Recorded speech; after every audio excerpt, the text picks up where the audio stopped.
we Dungeons and Doom Biscuit, Chris here.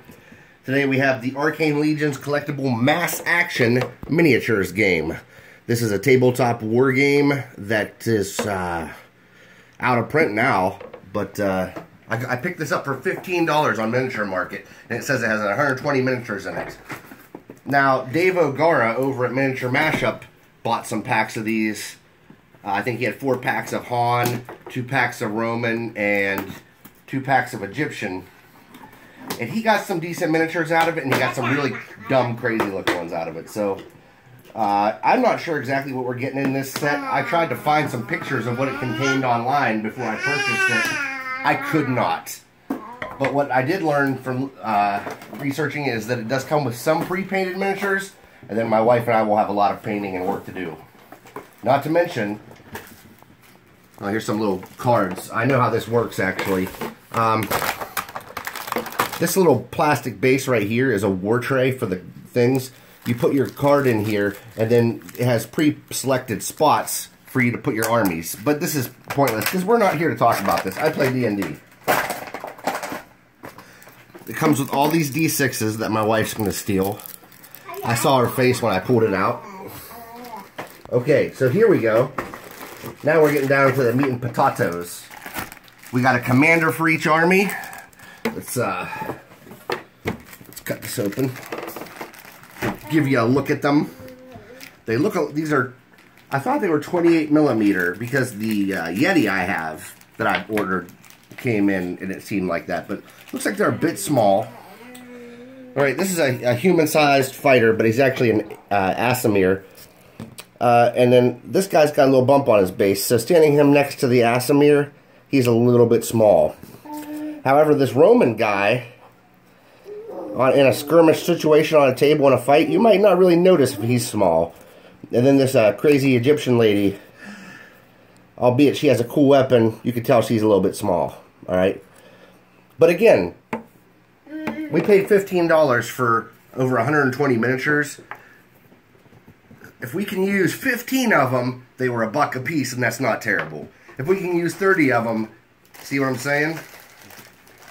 Now, this pack here looks to be like an Egyptian army. However, the shields have centaurs on them, which centaurs are from Greek mythology. So I am really not sure what's going on there. There's some undead mummy, bring it up, undead mummy guys here, some archers, lots of archers on this.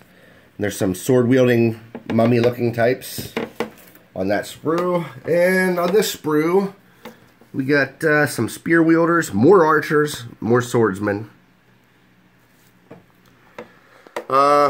So yeah, that's that army there. That's the Egyptians with their centaur shields. Now, what's awesome about these is I'm going to steal these shields and use them for other projects. Alright, what do we got here? This is the Han, I'm guessing. Let me look at this one real quick. I don't know. Maybe not. That looks like Han. Okay, well, let's assume this is the Roman set then. Alright, so, oh wow. We got some bigger miniatures in here. Some double sword-wielding big men that do look like they are much larger than the rest of these guys. See, the other guys are much smaller. So, in here, we got a bunch of shields on this pack. Sweet. We're going to steal those shields and use them for all the goodies. So, we got some archers, some guys with missing arms that hold spears at an angle, it looks like. So, there's some assembly required, but that's not terrible. Let's look over here. Oh, man. Look at that. More of those great big tough guys with the double swords. You can make a unit of those dudes.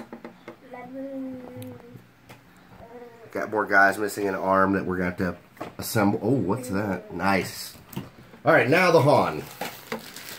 The Han seem to have no shields. That would be tragic in an archer fight.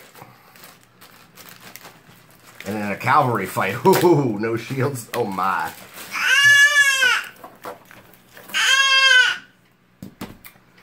Now, that's very weird and inconsistent. These miniatures seem to have problems beyond being small. This sculpt here of this fella with the charging with the sword, I see the assembly piece. He's got like a slot molded into his stomach for assembly. I don't know if I like that. I don't know if you can see that well.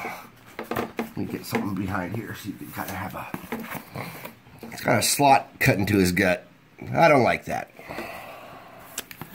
So a lot of assembly required on these. They do seem to have a lot more detail than the other armies. That guy's a cool sculpt. Dude wielding a giant Deo sword. So that's what we got for 15 bucks. Did we get our money's worth? Oh yeah, definitely. I mean, think about it. Even if we can only use the larger characters that sort of fit, that are a little bit small, no problem. And you know what? A lot of people in D&D play that elves are smaller and thinner than humans by a significant amount. So say you thought the elves were only about 5 foot tall. You really literally have, 6, 7 different sculpts. 21 different sculpts of elves if you wanted. Or tall halflings if you're weird like that. These 3 main characters, like I said, they're not painted well, but I think it's worth it. For 15 bucks. What do you think, babe? Yeah, she agrees, but she won't speak. So, that's all I got. This is Dungeons and Doom Biscuit, and I would pay $15 for this set again. Thank you.